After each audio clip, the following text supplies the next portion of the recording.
La ley de Ohm se llama así en honor a su descubridor Georg Simon Ohm, físico alemán de principios del siglo XIX. La ley de Ohm establece que la cantidad de corriente que pasa por un circuito es directamente proporcional al voltaje aplicado e inversamente proporcional a la resistencia del circuito. La ley de Ohm permite calcular la resistencia y el voltaje adecuados para cada circuito. La intensidad es igual al voltaje dividido por la resistencia. La resistencia es igual al voltaje dividido por la corriente. Y el voltaje es igual a la corriente multiplicada por la resistencia.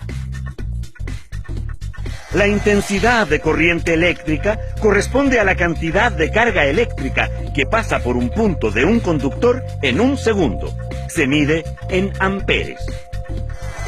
El voltaje o fuerza electromotriz dependerá de lo que llamaremos fuente de voltaje y se mide en voltios.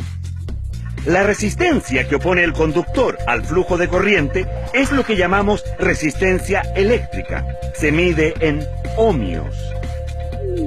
En un circuito de resistencia constante, la corriente y el voltaje son proporcionales. Si se duplica el voltaje, se duplica la corriente. Por otro lado, si se duplica la resistencia de un circuito, la corriente se reduce a la mitad. A mayor resistencia, menor corriente. La resistencia de un cable depende de su espesor, su longitud, de la conductividad del material del que está hecho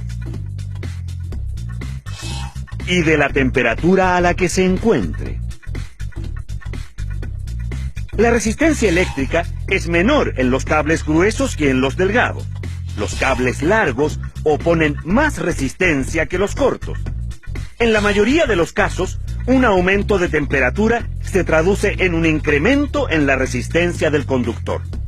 La ley de Ohm es una herramienta fundamental para el cálculo en los fenómenos eléctricos.